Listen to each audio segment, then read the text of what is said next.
The Newshour 10 Agenda.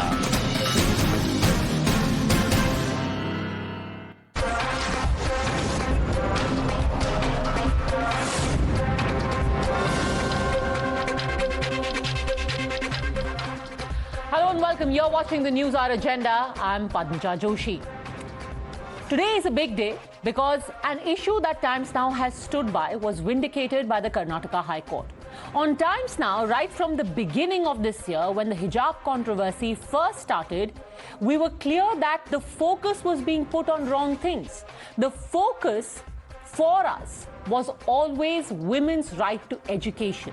And no one, no political party or religious organization should be or could be allowed to manipulate young women in order to further their divisive agenda and cloak all of this in talk of rights and religion. Today, this stand is vindicated by the Karnataka High Court in an extremely detailed order, which actually addresses each one of the issues that has been raised about rights, about religion, and about supposed choice.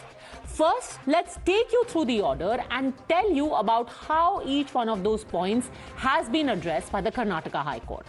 First, the argument that not allowing hijab inside classrooms is an attack on secularism. The court said, and I'm quoting from the order, the Constitution imposes fundamental duty on every citizen to promote harmony and spirit of common brotherhood and to renounce practices derogatory to dignity of women. Second, for people who argue that wearing a hijab is empowering for women, the court reminded them of what the architect of our Constitution, Dr. Baba Sahib Ambedkar, had written, and then the court observed there's scope for argument that insistence on wearing parda may hinder process of emancipation of women. Even the fallacious argument of choice was called out by the bench, who made it clear prescription of a dress code to exclusion of religious apparel can be a step forward in the direction of emancipation and access to education. The court underlined, and let me also emphasize, the court underlined that a uniform doesn't rob the autonomy of women or their right to education in as much as they can wear any apparel of their choice outside the classroom. And finally, for those arguing against a uniform as proscribing right to practice religion, the court categorically said a uniform is a reasonable restriction, constitutionally permissible, which the students cannot object to. So if these arguments were so clear, the position of the Constitution was absolutely clear, why did the controversy start to begin with? Today, the court itself spoke of the possible reason, of an unseen hand. In its order, it has mused whether unseen hands work to engineer social unrest and disharmony. There was also a question raised about why all of a sudden, in the middle of an academic term, this issue was generated and blown out of proportion. Even as the police is now carrying out an investigation on role of organizations like the Campus Front and the PFI, will there be accountability from those who have already spoiled at least some children's study term by creating this controversy and forcing them to make a distasteful and actually unconstitutional choice between hijab and kitab? ನೋಡಿ, ನಾನು ಮೊದಲಿಂದನೇ ಹೇಳ್ತಾ ಇದ್ದೆ, ಇದು ಒಂದು ನಿಮಿತ್ತ ಮಾತ್ರ ಹಿಜಾಬ್. ಆ ಹೆಣ್ಮಕ್ಳನ್ನ ಮುಂದೆ ಇಟ್ಕೊಂಡು ತಮ್ಮ ಶಕ್ತಿ ತೋರಿಸಲಿಕ್ಕೆ, ಶಕ್ತಿ ಪ್ರದರ್ಶನ ಮಾಡಲಿಕ್ಕೆ ಕೆಲವು ಮತಾಂಧ ಶಕ್ತಿಗಳು ಇದ್ರ ಹಿಂದಕ್ಕಿದ್ದಾರೆ, ಆಟ ಆಡ್ತಾ ಇದ್ದಾರೆ. ಅವರು ಇಲ್ಲಿ ಮಾತ್ರ ಅಲ್ಲ, ಇಡೀ ದೇಶದಲ್ಲಿ ಅವ್ರ ಆಟ ನಡೀತಾ ಇದೆ. ನೀವು ಅವ್ರ ಹೆಸರು ಹೇಳಕ್ಕೆ ಇಷ್ಟಪಡ್ತೀರಾ? ನಾನು ಈ ಸಂದರ್ಭದಲ್ಲಿ ಅದನ್ನೇನು ಹೇಳಲಿಕ್ಕೆ ಹೋಗೋದಿಲ್ಲ. ಸಮಯ ಬಂದಾಗ ನಾನು ಹೇಳ್ತೀನಿ. ಕೆಲವು ಸಂಘಟನೆಗಳು, ಮತಾಂಧ ಸಂಘಟನೆಗಳು ಇದಕ್ಕೆ ಕಾರಣ. ಕೆಲವು ಉಡುಪಿನಲ್ಲಿ ಅವರ ಆ್ಯಕ್ಟಿವಿಟೀಸು, ಶಿವಮೊಗ್ಗದಲ್ಲಿ ಅವರ ಆ್ಯಕ್ಟಿವಿಟೀಸು ಎಲ್ಲವನ್ನೂ ಕೂಡ ರೆಕಾರ್ಡ್ ಮಾಡುವಂಥ ಕೆಲಸ ಮತ್ತು ಅದಕ್ಕೆ ಬೇಕಾದಂಥ ದಾಖಲಾತಿಗಳನ್ನು ಹುಡುಕುವಂಥ ಕೆಲಸ, ಎನ್ಕ್ವೈರಿಗಳು ಪೊಲೀಸ್ ಕಡೆಯಿಂದ ನಡೀತಾ ಇದೆ. The Karnataka High Court's verdict on the petition of the Muslim girls to wear hijab, saying that the hijab is not an integral part or the essential part of the religion, and rejecting their dismissing their petition is indeed very disappointing and shocking. This judgment is against the spirit of constitutional values and against the spirit of individual rights. The court has completely rejected the emotions and the sensitiveness of the Muslim women towards this issue. There is also a very dangerous trend in which the court is trying to interpret religion against the established beliefs of the believers. So has the judgment now made it clear that all along it was an unseen hand that was using the issue of hijab to create unrest and fuel their own politics? Has the court blown the cover of those manipulating students to disguise their own polarization attempt as a fight for rights? And finally, after being called out in this fashion, will these unseen hands leave the children alone, leave these young women alone to pursue what they're actually in school for? Only and only their studies. You're watching the News Hour at 10, debate number 1 on Times Now, Super Prime Time. RP Singh, national spokesperson of the BJP, joins us along with Malvika Avinash, spokesperson of the BJP in Karnataka, Shuhaib PV, national committee member of the Campus Front of India, Sayyada Falak, member of the AIMIM. Shuhaib PV, it seems that your organization is the unseen hand.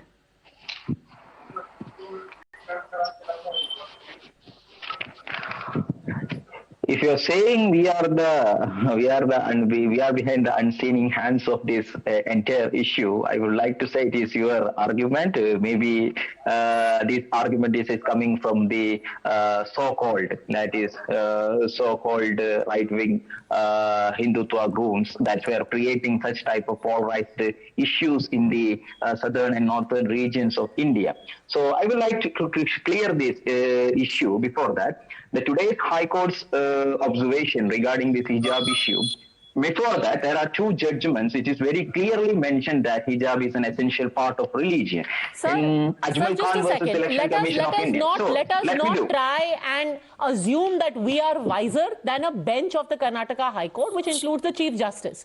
This has been adjudicated by the Karnataka High Court. My simple question to you, sir, is who is the unseen hand? The court today has said judges are not Hindutva goons, not any political party. The Karnataka High Court has asked, who is the unseen hand? Me to speak here. Who is the unseen hand, sir? My question is towards you. Is this the court says that we are behind this? We are the unseen hands? How can you make such type of arguments even the court doesn't say that? Because the Karnataka Home Minister has said it in unequivocal terms. The Karnataka Home Minister has said it in unequivocal terms. You are saying that.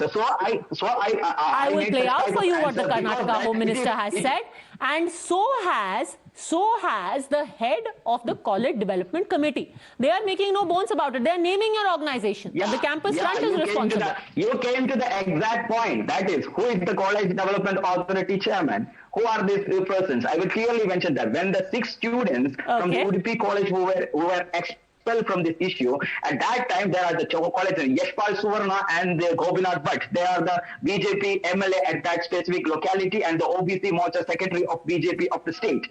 These two people make tensions. So before many years they are practicing headscarves in the schools and so what does Yashpal Suvarna have to do? You're saying that because the BJP MLA is head of the committee, which is why the entire controversy has been started by him. Is that what you're implying? So why this issue is not erupted before this term? Sir, don't jump from one issue to the other. Don't jump. My simple question to you is, who is the unseen hand? My simple question, who is the unseen hand? That's the same question I am asking to you. Who is the unseen hand? No, we cannot get into this merry-go-round where you ask me a question, then I ask you a question, then you ask me a question, then I ask you a question, and for 30 minutes we just keep asking each other questions. I'm asking you a simple question. Today you are being accused of being the unseen hand. You are saying it's not me. Who is the unseen hand? Who is the unseen hand? That is, who is the unseen hand? There is no unseen hand You are creating this unseen hand, such type of conspiracies. Media is creating such type of unseen hands. In the across India, there are lots of institutions are there, and Muslim women are practicing hijab at that. There is no problem in that. That the Udupi college only. Then after this issue arises, only in the 88 colleges of Karnataka, the issue arises. And when that issue arises, who is behind that? That question I am asking to you. Why this question you are asking against this BJP? I will tell you. BJP Because it is not me, it is not the media, it is not the BJP. The unseen hand has been questioned by the Karnataka High Court, and I quote to you. I quote to you what the judgment says. The way hijab imbroglio unfolded gives scope for the argument that some unseen hands are at work. Why is it that in the middle of an academic term, suddenly this issue was blown up and blown out of proportion? This is what the Karnataka High Court has said, and I quote them again. The way hijab imbroglio unfolded gives scope for the argument that some unseen hands are at work. I reiterate my question, who is the unseen hand? Exactly, the unseen hand is BJP and its counterpart. There is no... So the BJP's unseen hand has flared up the hijab imbroglio. Yeah, because... Okay. Malvika Avinash, you are the seen face of the unseen hand. You are the unseen hand. Shuhaib is going round and round in circles. I don't think he's very sure of what he's saying. I'll just quote to you what the court has said. I'm sure he will listen, and he has no choice but to agree. Yes, they can go in appeal, but this is what the court has observed. The court says the plea with regard to wearing of hijab before they join this institution, the petitioners here, is militantly absent. No explanation is offered for giving an undertaking at the time of the admission to the course that they would abide by school discipline. Now, I'm sure Shuhaib has no answer to this because all of this happened suddenly. And who's responsible for it? These very unseen hands that he's trying so hard to defend. Till October last year, these girls were fine with entering classrooms without a hijab. It's only thereafter, when they joined the Vidyarthi Parishad protest and the campus front of India was urged that Muslim girls should join Vidyarthi Parishad. And therefore, they entered the campus, vitiated the place, radicalized these girls, and organized the following protests. Sure. Did you hear the girls today? And we will take out those pictures. We will take out those pictures which date not too many years ago, just to last year. And Shuhaib, let me again quote to you from the order where the court has said, from the submissions made on behalf of the pre-university college at Udupi and the material placed on record, we notice all was well with the dress code since 2004. 2004 to 2022 January, all was well. The court even says, we are impressed that even Muslims participated in festivals that are celebrated in the Ashtamat Sampradaya. We are dismayed as to how all of a sudden, in the middle of the academic term, the issue of hijab is generated and blown out of proportion by some unseen hand. Why will the BJP, which has presided over the college administration for 18 years, allow for participation of Muslim girls, Muslim children in Ashtamat Sampradaya, suddenly say we want to spoil everything? Shuhaib, what would they gain from it? Let's take your through. If they are the unseen hand, what do they gain? My symbol... We are the government there. Why would we brew trouble? I don't understand. Will we be brewing trouble in our own state? It's my slot. It's my slot. So keep quiet and keep calm. Keep quiet and keep calm. Let me answer you. So first thing is that... Please go ahead. You can start your web of lies. First thing is that simply, who said that there is no practice of hijab in that school? The same issue means the 6 students who were expelled from that college before that many years. The courts did. No, the courts did. You're lying. Courts not did that. You did that. Courts not did that. You did that. I have proofs. I have proofs. I have proofs. What proof do you have? I have proof to show you. I have proof to. They are serious. They are super serious. They are serious. They are super serious. All wear hijab. all wear hijab. So it's your duty to, in between, they have chance to speak. That in between that, you don't interrupt. Sir, then in that case, by the way, all of this proof that you're talking about of seniors and super seniors was presented by the petitioners before court, and the court has thrown it out. The court did not agree with the proof that was put. In fact, the court has said from 2004, since you said who is saying there was no hijab, the court has said since 2004, the dress code was followed. Very clear. See, the thing is that very clear. When the issue was arised, at that time, the BJP and so-called right-wing elements, they said that college is not the place for practicing religion. It is a secular institute. So at that time, their argument is that. And now they are saying that. Now they are saying that. Not just BJP. I'll tell you what the Bombay High Court has said. In fact, Padmaja started by Miss Malvika Avinash, I have two other court orders in which says that religion, the hijab is the essential practice of a religion. I know which order you're quoting. That is Ajmal Khan versus Election Commission of India, Madras High Court, during the electoral rolls. Much as I appreciate your argumentative capabilities, the thing is, I am definitely not wiser than the three-judge bench of the Karnataka High Court, so I cannot adjudicate on these fresh arguments that you are presenting now, which, by the way, have been put before the court. No. Let me complete the two judgments, then only you can ask questions. The simple point now is, here is a judgment which says very clearly that your argument of choice does not hold. Your argument of violation of fundamental rights does not hold. And the government's right and the college's right to formulate a uniform code is a reasonable restriction.